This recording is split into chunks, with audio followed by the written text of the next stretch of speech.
Welcome to my channel চটজলদি রান্না। আজ আমি তৈরি করে দেখাবো আম দিয়ে রুই মাছের পাতলা ঝোল। ভিডিওটি পুরো দেখতে পাশে থাকুন।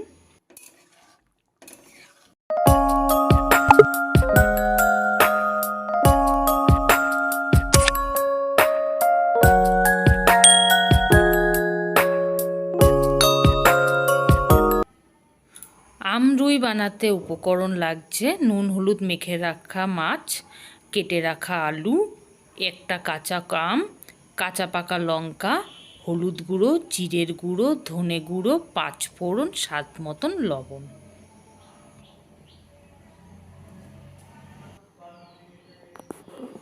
এদিকে কড়াইতে আমি তেল দিয়ে তেলটি গরম করে নিয়েছি। একে একে মাছগুলো ভেজে নেব সব।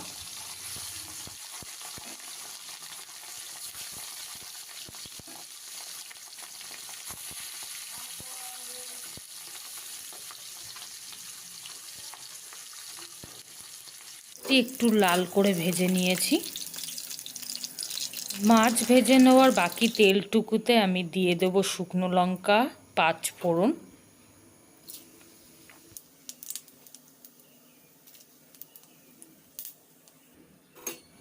ফোড়নের একটি মিষ্টি গন্ধ ছাড়তে শুরু করেছে। মাছটি যেহেতু আমি আম দিয়ে করব তাই ফোড়নে আমি পাঁচফোড়ন ব্যবহার করেছি। এবার এতে দিয়ে দেব কেটে রাখা আলু,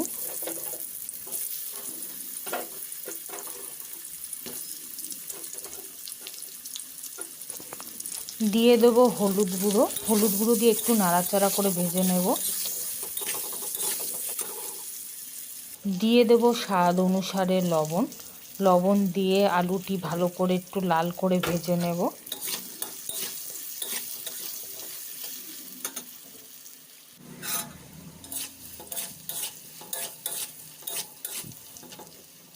আলুটি ভালো মতন ভেজে নিয়ে এবার এতে দিয়ে দেব তৈরি করে রাখা জিরের গুঁড়ো, ধনে গুঁড়ো, কাঁচা লঙ্কার পেস্টটি,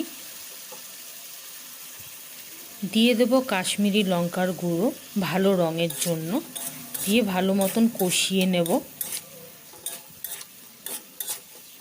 মশলাটি ভালো মতন কষিয়ে নিয়ে দিয়ে দেব মিক্সার বলে রাখা জল, দিয়ে আরও কিছুক্ষণ এটা কষিয়ে নেব।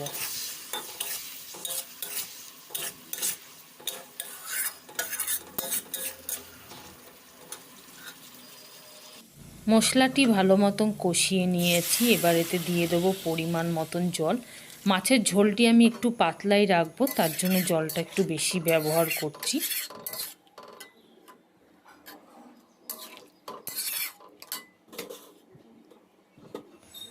এবার এতে দিয়ে দেবো কেটে রাখা কাঁচা আমের টুকরো।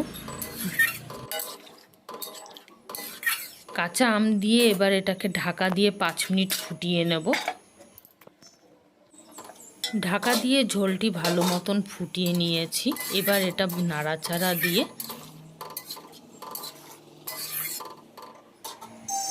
দিয়ে দেব ভেজে রাখা মাছটি দিয়ে আবারও এটি ভালো মতন ফুটিয়ে নেব।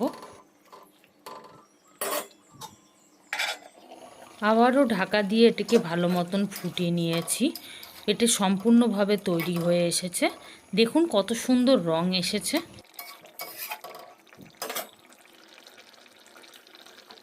মাছের ঝোলে যেহেতু আমি কাঁচা আম ব্যবহার করেছি তাই আমি এতে একটু সামান্য চিনি দিয়ে মিক্স করে নেব।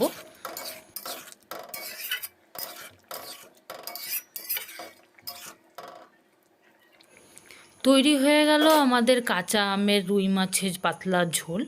এমনই সুন্দর সুন্দর রান্না দেখার জন্য আমার চ্যানেলটি একটি লাইক অ্যান্ড সাবস্ক্রাইব করে পাশে থাকুন। ধন্যবাদ।